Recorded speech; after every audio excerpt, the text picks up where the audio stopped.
ইমামরা জাতির মুকুট, খতিবগণ জাতির মুকুট, দল মত নির্বিশেষে সবাই আমরা ইমামের পেছনে নামাজ পড়ি। এখানে নাই কোনো দলীয় পরিচয়।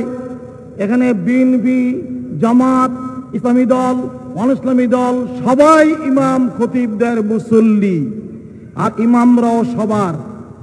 তবে একটা বিষয় ইমাম সাহেবরান সামনে রাখেন, ইসলামী কথা বলেন, আর ইসলামের ভিতরে সবার অধিকার দেওয়া আছে, ধর্মীয় ব্যক্তিদের অধিকার দেওয়া আছে এবং বিধর্মীদের অধিকার দেওয়া আছে।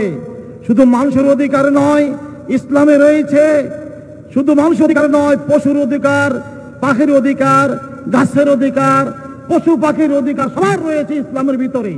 অতএব ইসলামের কথা বললে সবার অধিকার প্রতিষ্ঠিত হয়ে যায়। অতএব আমি ইমাম খতিব সাহেবদেরকে বলবো, আমরা ইমামে আমরা মিম্বরে বসবো, সবাইকে নিয়ে ইসলামের কথাই আমরা বলবো, পক্ষ বিপক্ষ করব না। একটি উদাত্ত আহ্বান ইমাম খতিবদের কাছে।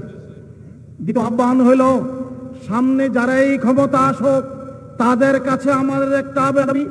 অতীতে আমরা দেখেছি জঙ্গি নাটক সাজায়ে ইমামকে, খতিবকে, মুয়াজ্জিনকে গ্রেফতার করা হয়েছে। সামনে জঙ্গি নাটক আর দেখতে চায় না বাংলার মানুষ। জঙ্গি নাটক সাজে ইমামদেরকে বেইজ্জত করা, মুসলমানদেরকে বেইজ্জত করা আর হবে না।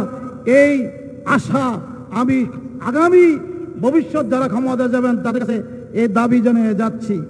আর কারা ক্ষমতা যাবেন আমরা দোয়া করি যাতে আল্লাহ পাক দেশের শান্তি করবে, দেশের স্বাধীনতা সার্বভৌমত্ব রক্ষা হবে, ইসলাম রক্ষা হবে, জনগণের অধিকার রক্ষা হবে।